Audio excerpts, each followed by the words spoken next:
Le 11 octobre 2011, le pape Benoît XVI adressait à l'Église une lettre apostolique, 2011, qui annonçait sa décision de promulguer une année de la foi qui commencerait le 11 octobre 1962, 50e anniversaire de l'ouverture du Concile Vatican II, et se terminera en la solennité du Christ roi le 24 novembre qui vient. L'ouverture de cette année de la foi coïnciderait également avec le 20e anniversaire du catéchisme de l'Église catholique promulgué par Jean-Paul II. Bon, peut-être que vous vous dites, on a-t-il besoin de savoir ça? Bien, moi, je vais vous dire que ça me fait du bien de penser que c'est pas une génération spontanée, une année de la foi.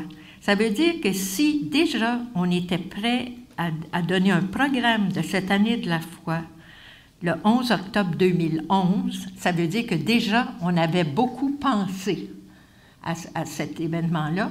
Et puis, alors, ça veut dire que derrière un projet comme ça, il y a une longue réflexion, de gens venant probablement de bien des continents. La lettre apostolique de Benoît XVI, qui expliquait sa décision, il l'expliquait de la façon suivante.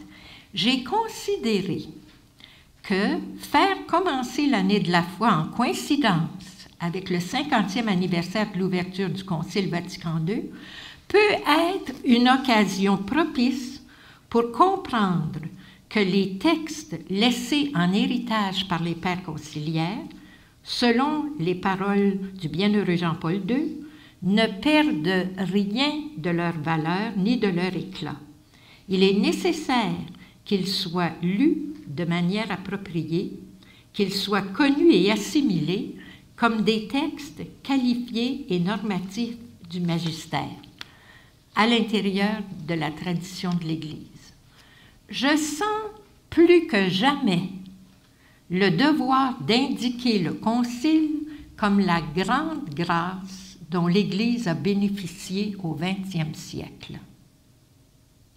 Il nous offre une boussole fiable, le Concile, pour nous orienter sur le chemin du siècle qui commence. Ça, c'était Jean-Paul II. Oui.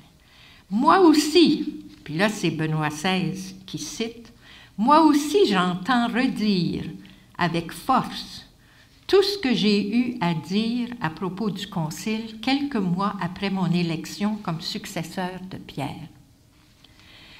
Si nous le lisons et si nous le recevons, le Concile, guidé par une juste interprétation, une juste herméneutique, il peut être et devenir toujours davantage une grande force pour le renouveau toujours nécessaire de l'Église. »